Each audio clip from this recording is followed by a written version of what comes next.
ذی الحج کے 10 بابرکت دن، جن کے بارے میں رسول اللہ صلی اللہ علیہ وسلم نے فرمایا کہ ذی الحج کے ان 10 دنوں سے بڑھ کر کوئی بھی دن ایسا نہیں کہ جس میں نیک عمل کرنا اللہ تعالیٰ کے نزدیک ان دنوں کے نیک عمل سے زیادہ پسندیدہ ہو۔ لوگوں نے پوچھا کہ اللہ کے رسول، کیا اللہ کے راستے میں جہاد کرنا بھی نہیں؟ آپ نے فرمایا، اللہ کے راستے میں جہاد کرنا بھی اتنا پسند نہیں سوائے اس شخص کے جو اپنی جان اور مال لے کر نکلے اور پھر لوٹ کر نہ آئے۔ اس حدیث کو سننے کے بعد ہمیں نیک اعمال کے لیے کمر کس لینی چاہیے۔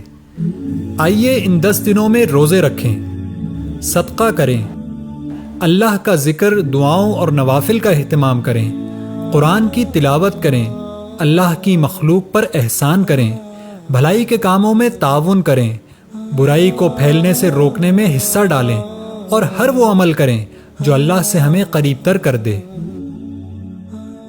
ان 10 دنوں میں خاص طور پر چند اعمال کا ہمیں اہتمام کرنا چاہیے۔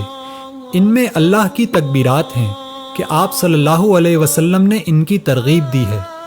دوسرا عمل یوم عرفہ کا روزہ ہے کہ یہ پچھلے اور اگلے سال کے گناہوں کا کفارہ بنتا ہے۔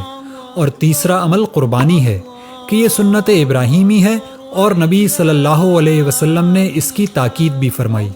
جبکہ ان ایام میں جن کاموں سے رکنا ہے، ان میں حرام کاموں کے علاوہ ناخن اور بالوں کو کاٹنا ہے کہ آپ صلی اللہ علیہ وسلم نے قربانی کرنے والوں کو اس سے منع فرمایا۔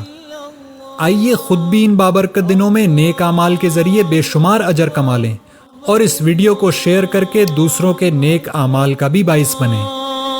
اللہ اکبر، لا